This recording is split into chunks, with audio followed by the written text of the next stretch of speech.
Hello, everyone. This is Natalie Armstrong-Motin, and I'm talking today with one of my friends and colleagues, Esther Carson-Blule, about her book, Getting Unstuck. Hi, Esther.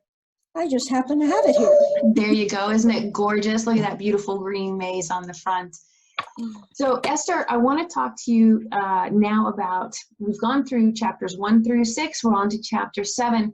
This chapter is going to be a big chapter for a lot of people, and this one is about allowing ourselves to be paralyzed by fear, one of our most base emotions, and working our way through fear so that it no longer paralyzes us. Tell me a little bit about chapter 7. You know, I just want to back up with one thing here, and that is how important it is to take action. When we take action to actually, I'll talk about journaling and so forth later, but when we take action or we have a conversation, we have to either write or speak in a sentence. And in order to finish a sentence, you have to know what you mean. And knowing what you mean and then deciding why it matters is part of learning and figuring things out, so that doing the workbook, answering the questions, like really thinking for yourself, not just thinking about my story, but thinking about yourself, is what makes it possible to move forward and change. You have to do your own thinking. You have to have your own feelings, not just think about mine. That's a really good point. In terms of being afraid, a lot of people are really afraid of making mistakes because they'll be embarrassed, they'll mess stuff up, they'll end a relationship. I mean, this was huge for me because in my life, I was afraid of being thrown away. So it was important for me to just always try to either stay out of the way or be perfect and be fake and be how I thought somebody in front of me wanted me to be. And it was exhausting and it wasn't fun. And I was not close to anybody. Why would I be? And so it was really a miserable way to live. And so I discovered that when I was in management, I managed a whole bunch of people, several hundred people, and I had a sign on my door that said, never worry about a mistake. Never worry about a mistake.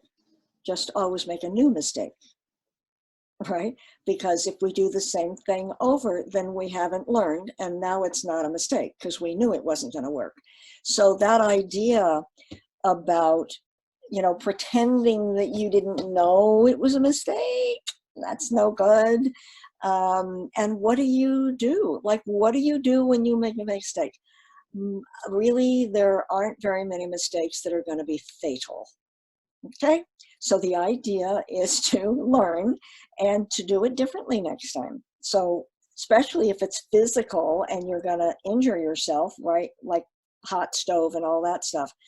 But lots of other mistakes are very avoidable if one is honest with themselves and if we've decided to learn.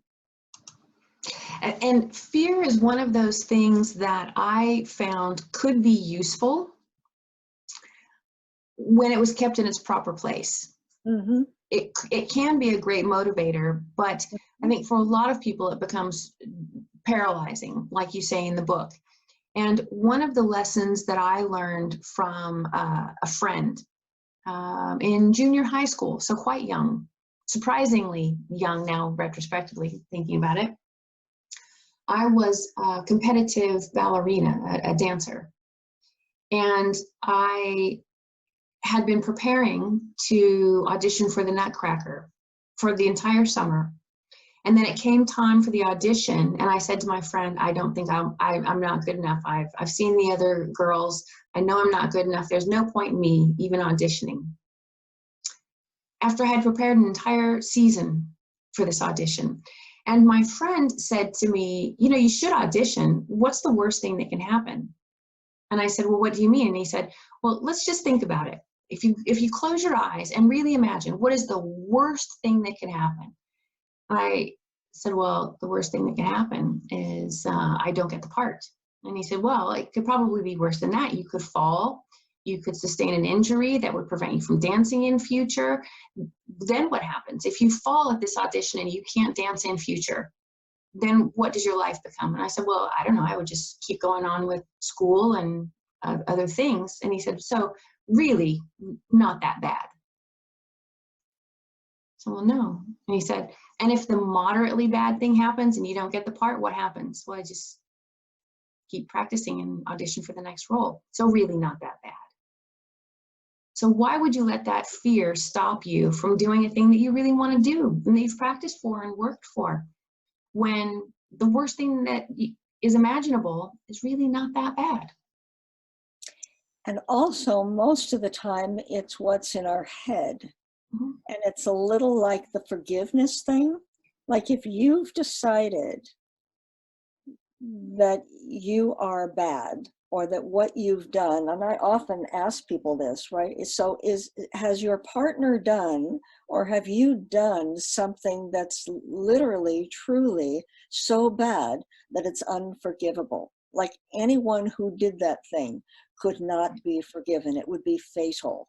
Well, how often does that happen? Very, very, very, very rarely. So this fear thing is kind of a cousin in terms of that we are so judgmental and critical, and in a way we're so self-important, like, oh my gosh, I'm the worst, and all that crazy stuff. It gets all out of whack. And so let's say you don't forgive yourself. Let's say you don't do the audition. So therefore, what? Like, what does that mean to you if you don't even try? You don't even make the effort. How will that be for you? What will that mean for you about you? What will you learn? And all that stuff. So being willing to tell the truth about what you really feel, mad, sad, glad, afraid, what you really think about yourself, what you would do if somebody else were doing the same thing, how judgmental and critical you are, and what's the payoff for that? So how is that really helpful? So if that were your best friend instead of you, how would that be helpful? You say she's your best friend. How would that be helpful? So having the perspective to walk around the situation and tell the truth and ask the questions, what does this mean? What's this about? And so forth, is a really important skill that helps us walk through the fear of doing or not doing a thing. And if it wasn't right the first time, do it differently the next and subsequent times. Make a new mistake. Yeah, I like that one, make a new mistake. That's my goal for tomorrow. I'm going to wake up tomorrow and make new mistakes. Yeah, well, and that you don't get to pretend that it's a mistake when you do the same thing over again. Because you knew it was a mistake. You didn't do it on purpose. And yet here you are doing that same behavior, pretending that you didn't know it wasn't going to work. That's right.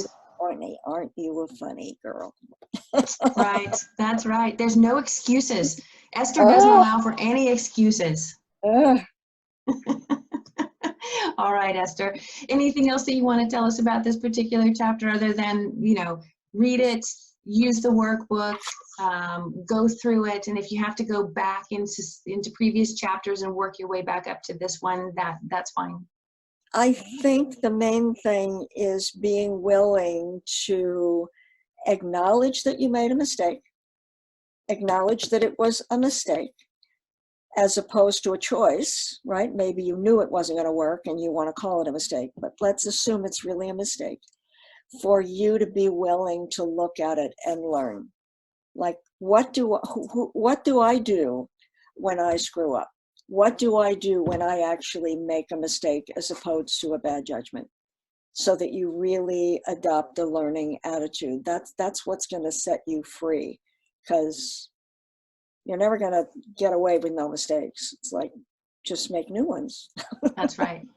That's right. And if you don't get this one, you know, everything else just is so much more difficult. Yeah, yeah. It really is. All right. Esther Okay. Carson Blue, thank you so much for your time. Look forward to chatting to you in future about chapter 8. Okay, thank you. All right. Talk to you soon.